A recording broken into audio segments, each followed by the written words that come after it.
As we prepared to launch this podcast, the country's long battle of racism and bigotry has been exposed yet again. So as Black people, we feel that it's necessary to begin our conversations with this moment in history.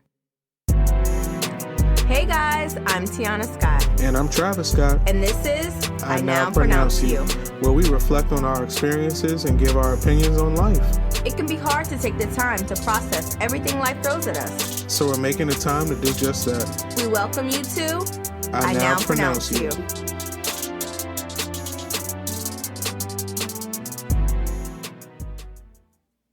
State of Emergency. So each episode, the title's presented after the intro. So this one would be I Now Pronounce You, State of Emergency. The recent murder of George Floyd in Minneapolis, Minnesota, at the hands of law enforcement has sparked conversation, riots, ousting of bigots, and racists around the world. Whether you can donate to the cause with organizations like Until Freedom that activist Tamika Mallory is involved in, march in a protest, bring awareness to others that may need to have conversations, actions are needed whether big or small. Tamika Mallory is an activist out of New York, and she's also one of the 3 women who organized the 2017 Women's March, which was how I was exposed to her. She has a viral video currently going on of her speech where she addressed the murder of George Floyd in Minneapolis, and that is going to be the pretty much where our discussion is going to come from today, is from some of the clips from that speech. Here's the first clip. And so we are in a state of emergency. Black people are dying in a state of emergency. We cannot look at this as an isolated incident.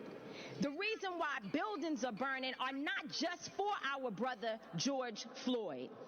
So, Trav, do you feel we are in a state of emergency? 100%. This is a time where we need to recognize what's going on in the country, and we need to recognize what's going on with our people. 100%. And it's definitely been like this. No secret to at least the Black community. It's been like this forever. It's never changed. As long as we can remember. Outwardly, you may see Black people become successful. You may see them own, homes and cars and have families and be able to speak in a way where they can get their truth out. However, a large percentage of the population goes through so many different things. They have to navigate through a world that isn't designed for them. And quite frankly, we're tired. Exhausted. So this state of emergency, I definitely agree that it should be called that.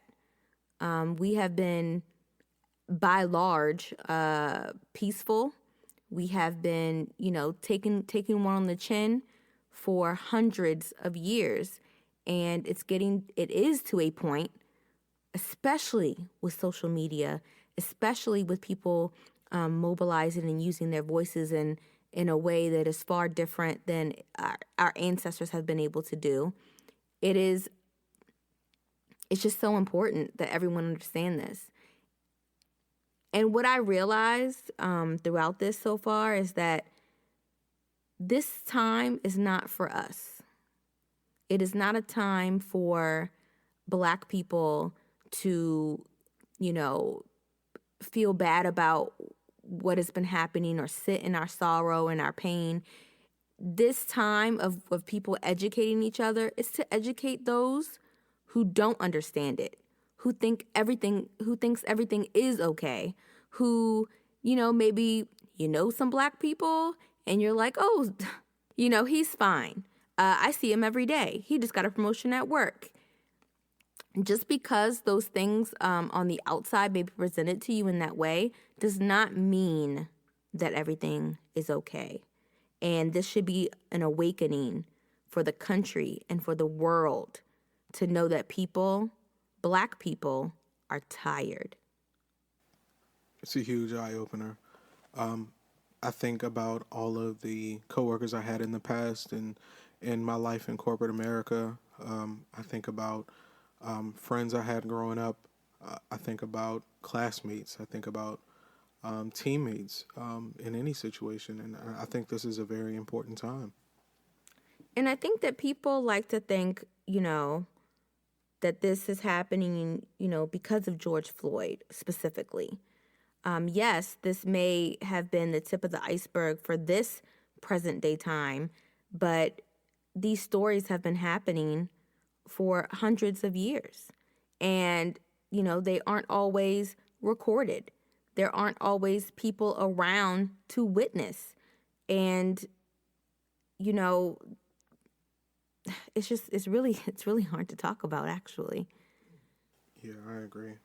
I mean, it's one of those things where it's always in the back of your mind, and I know that later in this segment we'll go into this. But for Black men, it's almost like a second thought process. You almost have to live in two separate worlds, which is psychologically draining in itself. And America's wounds and scars, they're definitely being exposed for more and more to see. And I think oftentimes Black people were told to go along with it in order to succeed. So yeah, somebody might make comments to you, or you may get overlooked for something, or you may not have a certain type of opportunity, or the way that you have to conduct yourself has to be in a specified way. But that's how you'll make it, or that's how you'll continue on. And I think that we want to stop that narrative that you have to speak a certain way, come from a certain place, and have a certain intention in order to get where you need to be in life. People don't understand the systematic issues that come along with racism. And oftentimes when people speak, they are afraid to offend people, because just because you maybe have white friends, or white people, or you may even have them in your family, it doesn't always mean that they automatically understand. And if you speak out about it, oftentimes you can be perceived as, focusing only on race. I hate the narrative that you're labeled as instantly as the activist if you talk about basic human rights. I mean, not only Black rights, but just basic human rights. Then you're labeled as, oh, if you get into a conversation with Travis, he's just going to talk to you about the inequities of the Black man. And I'm pretty sure you don't want to have a conversation about that during lunch. But isn't that the current state of America? Yeah, and they're not easy conversations to have, because someone is always going to want to point the finger. If you say, I experienced this, you might get 5 people saying, well, how do you know it's because you're Black? And so it's kind of hard to have those different conversations, and for you not to be labeled as, not a person for all, kind of like the Black Lives Matter versus All Lives Matter situation. That tears me apart. And we had a conversation about that actually earlier this week about how I gave the example. Actually, I got this from a clip that I watched where D.L. Hughley explained that if there's only one house on fire and the other neighbors are saying, hey, what about our houses too? Their house isn't at risk of being burned down completely. So we have to focus on that one home as opposed to the others. Yeah, so one house was on fire and the others were not. Correct. But they're saying our houses matter too. Exactly. Yeah, okay, now I get it. Yeah. But yeah, so I just go ahead and play the second clip from Tamika Mallory's speech. And we are not responsible for the mental illness that has been inflicted upon our people by the American government, institutions, and those people who are in positions of power. So that kind of speaks to the systematic way that things are aligned. Our school systems are often created to keep a certain population in certain places. real estate agents sometimes only sell certain properties to certain Redlining. people. Yep. There's just all of these things that are put into play that kind of pigeonhole you into that position. And I wonder if there is a second education for those who aren't black. So, for instance, we have the metaphor of street smarts. So it's a set of rules and and a sort of mind frame that we have to carry as African Americans to preserve our life. And I don't know if every other culture has that. Where I'm sure our brown brothers, other minorities have a similar sort of set of rules that we're not aware of. But we're taught redlining at a younger age. We're taught about things like that. So, as a black man, what are your feelings about what's happening right now? Or maybe even some experiences that you have had? Well, I know for a fact that there was at some point in time. I think that this is sort of like a revolution, not sort of like an uprising in America where we're going to promote a civil war, which is very much possible. But I feel like this is the connection between those brothers that said, "Hey, why are you acting white? Why are you talking white? Why are you trying to, be anything other than what your culture is?" And we're like, "Hey, man, we figured out the secret or the formula to being able to succeed in corporate America or just in life in general, which is you have to kind of match your enemies and see where they are." But I've also experienced, I remember when I was in a suit and we were in our second apartment and I had a great job at a financial institution. And I took a lunch break to drop our daughter off at the doctor's office. And you met me there and you said, "Okay, honey, you took the rest of the day off. I'm going to head back to work." And I drove down the highway and I got pulled over. And the first thing that the Caucasian cop said to me is, "Oh, why are you dressed so nice?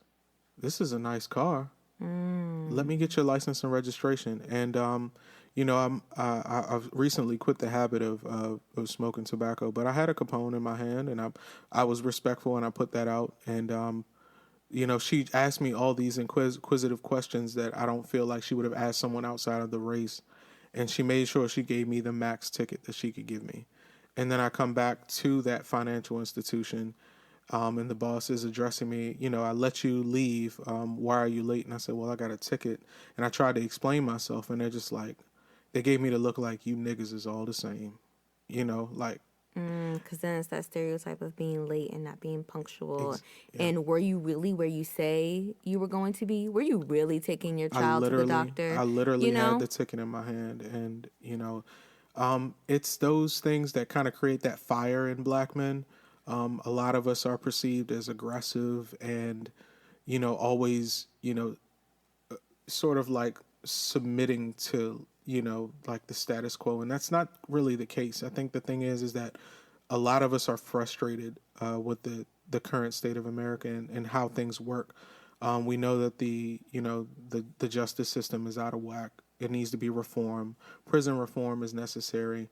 We know that there are inequalities in the workplace where my resume could bomb out all of my peers, but I'm still looked over time and time again. And that's part of the reason why I left corporate America, is because I felt like I was doing everything I needed to do. I achieved all of the goals, and I succeeded beyond, perception, or I exceeded beyond, expectation, and I still was looked over, and it frustrated me. I think that kind of goes back to, because a little while ago when I asked you that question and you started talking about, how you have to, why do you talk white or white, how you present yourself in America as a black man to be able to fit into certain rooms. I think that creates a complex. And I think that goes along with what she was saying, Tamika Mallory was saying about how it's almost been like a mental illness on black people to have to think about that. So if I am, having to constantly code switch and be aware of how I'm presenting myself to everyone, That is Yeah, exhausting on top of it everyday is. life. Because you're turning that switch on and you're turning it off. And the thing about this is that it has to be taught. So my mother, who was sort of in corporate America as well, I observed how she presented herself and how she spoke, and I just replicated that. And then I also remember that she stressed the importance of enunciation and grammar, and vocabulary and all these different things, and I took that into the workplace with me. Yeah. So, I was trying to think of maybe a specific time that I've experienced racism, but I feel like I've almost been numb to it, numb to a lot of situations. And oftentimes it was more comments that were being made, like because I was a young black mom, the father probably wasn't in the child's life, or did I even know the father, or things to that nature would be stated. And then it's like, oh, well, so and so, if I gave a look, oh, they didn't mean it that way. Or maybe you took it wrong, or they're always saying outlandish things. It was almost like an excuse. And that's what I mean by this time is not necessarily for black people to educate themselves. This is the time for people who say things like that cop that thought those things about you. It's time for them to educate themselves about how they should be perceiving black people, checking some of the stereotypes they may have, and realizing how they can be an ally or part of the solution and not a part of the problem, because those attitudes are then passed on to their children. I've been really into this Netflix show called All American, and it really resonated with me because it talks about the struggles of a young black man growing up in a lower income area, and then trying to find his way into creating a better life for himself.